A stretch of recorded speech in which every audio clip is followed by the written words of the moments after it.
안녕하세요. 기초연금은 많은 어르신들에게 매달 꼭 필요한 생활비이자 든든한 지원이 되고 있습니다. 그런데 몇천 원, 심지어 몇백 원 차이로 연금이 끊길 수 있다는 사실 알고 계셨나요?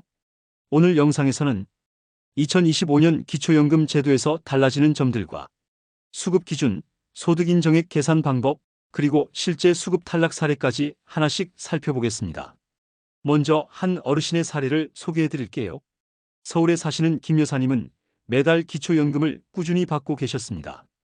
은퇴 후 국민연금 40만 원 정도를 수령하시고 재산도 크지 않아 연금을 받는데 무리가 없었죠. 그런데 얼마 전 갑자기 연금 지급이 중단됐습니다. 알고 보니 오래전 물려받은 시골 땅을 처분하면서 그 매각 대금이 통장에 입금된 게 원인이었습니다. 문제는 금액이 그리 크지 않았다는 점입니다. 2025년 기준 단독 가구의 소득 인정액 기준은 월 229만 원인데 박 여사님의 소득 인정액은 이보다 2,500원이 초과된 것이었죠. 이처럼 아주 작은 차이로도 기초연금이 중단되는 일이 실제로 벌어지고 있습니다. 그렇다면 기초연금은 누구에게 어떤 기준으로 지급될까요? 만 65세 이상이면서 소득 하위 70% 이내에 해당하는 분들이 대상입니다.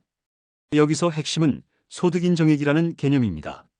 단순히 월급이나 연금 수입만 보는 게 아니라 예금, 주식, 보험, 부동산, 차량 등 보유한 모든 자산을 소득처럼 계산해서 평가하는 방식입니다. 예를 들어 통장에 3억 원이 있다면 2천만 원은 기본 공제로 제외하고 남은 2억 8천만 원에 연 4%를 적용해 연소득으로 환산한 뒤 다시 12개월로 나누게 됩니다. 이렇게만 해도 매달 약 93만 원이 소득으로 잡히고 여기에 이자 소득까지 더해지면 총 소득 인정액은 월 160만 원 이상으로 계산될 수 있습니다. 이제 주택에 대해 알아볼게요. 실제로 거주하는 집이라 해도 일정 기준을 넘는 가치는 소득으로 환산됩니다. 예를 들어 시세가 12억 원인 서울 아파트의 경우 시세의 약 60%인 7억 2천만 원이 기준이 되고 여기서 대도시 공제 금액 1억 3,500만 원을 빼면 5억 8,500만 원이 남습니다. 이 금액에 연 4%를 적용하고 12개월로 나누면 월 195만 원 정도가 소득으로 반영됩니다. 여기에 국민연금이나 금융소득이 조금이라도 있으면 소득 인정액이 기준을 넘기게 되는 거죠. 자동차도 마찬가지입니다. 차량 가액이 4천만 원을 넘으면 고급차로 분류돼 그 자체로 기초연금 수급에서 탈락될 수 있습니다. 반대로 두 대를 갖고 있어도 총 금액이 4천만 원 미만이라면 연 4% 계산 방식으로 월 소득의 일부만 반영됩니다. 리스 차량은 예외입니다. 차량 소유권이 리스사에 있기 때문에 차량 자체는 자산으로 보지 않지만 계약 시 낸 보증금은 일반 재산으로 포함됩니다. 주식과 보험도 소득으로 환산됩니다. 현금화할 수 있는 자산이기 때문에 일정 금액을 공제한 뒤 나머지를 연 4% 기준으로 계산해 월 소득으로 환산하게 됩니다. 그렇다면 알바나 일용직 수입은 어떨까요? 2025년 기준으로 월 112만 원까지는 전액 공제됩니다. 그 이상을 벌 경우 초과 금액의 30%만 소득으로 계산되기 때문에 적당한 수준의 근로활동은 걱정하지 않으셔도 됩니다. 국민연금을 받고 있다면 기초연금을 못 받는 걸까요? 정확히 말하면 국민연금을 받고 있어도 기초연금을 받을 수는 있습니다. 다만 일정 기준 이상이면 감액됩니다. 2025년 기준 국민연금 수령액이 월 51만 3,760원을 넘기면 그 초과된 금액에 따라 기초연금이 줄어들게 됩니다. 감액이 되더라도 재산 상황이나 배우자 소득에 따라 다시 전액 지급으로 바뀔 수 있기 때문에 절대 혼자 판단해서 포기하지 마시고 관할 주민센터나 공단에 꼭 상담 받아보시길 바랍니다. 부부 모두 기초연금을 받을 수 있을까요? 네, 가능합니다.